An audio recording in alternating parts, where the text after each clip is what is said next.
So that, and Karen and Gabby are going to be going to that in more detail now with the way you move and the way in which you eat. So I want to chat to you about mindfulness, because this is one of the techniques that enables you to achieve this work-life balance.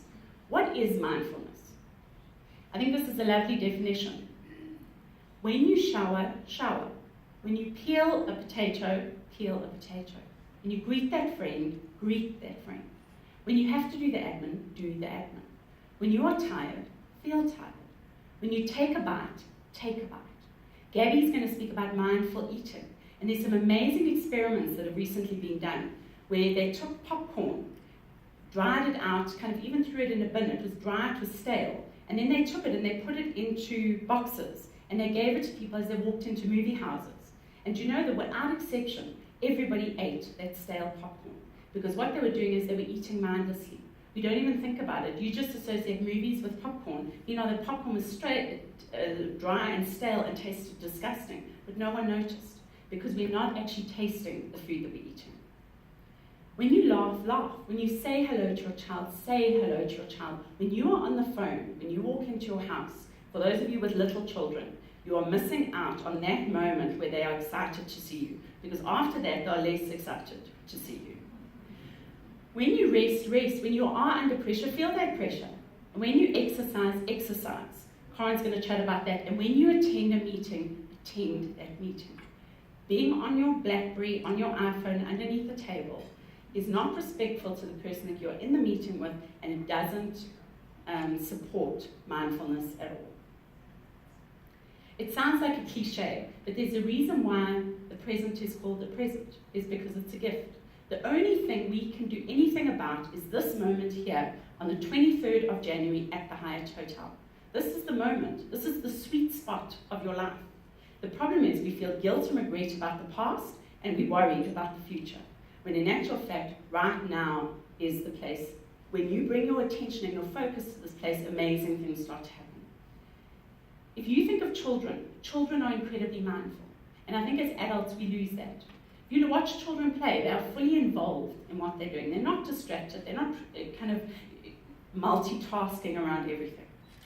And there was a wonderful mindfulness experiment done in Washington, in the States.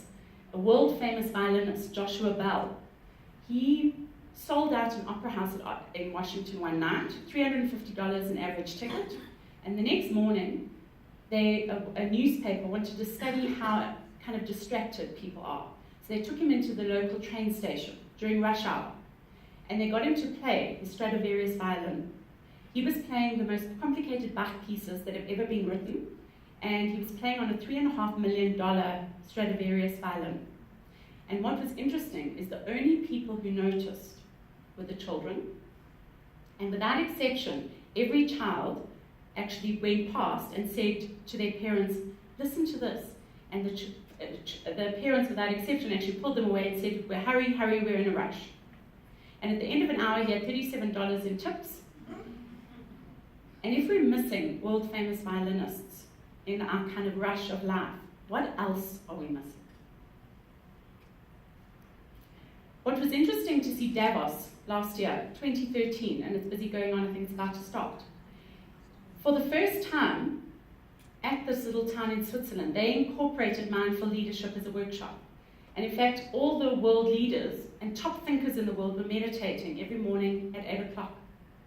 Now, meditating has a bad rap. A lot of people think meditation, they think hey, like shwao, this hey, shoo-wow thing. When in actual fact, the science, what is interesting is finally the science has caught up with what I think Buddhist monks have known for years.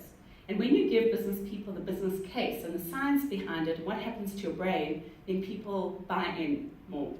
And whether you call it meditation, whether you call it breathing, whether you call it resting, whatever you call it, as long as you're still for 20 minutes a day. And in fact, Goldie Hawn is going to be speaking on mindfulness at Davos this year. She's a big proponent of it. Some of the companies that have incorporated mindfulness in their leadership programs, Google has a Search Inside Yourself program, Facebook, Apple. Steve Jobs says a wonderful thing. He says, if you just sit and observe, you will see how restless your mind is. If you try to calm it, it only makes it worse. But over time it does calm, And when it does, there's room to hear more subtle things. That's when your intuition starts to blossom and you start to see things more clearly and be in the present more. Your mind just slows down and you see a tremendous expanse in the moment. You see so much more than you could see before. It's a discipline. You have to practice it.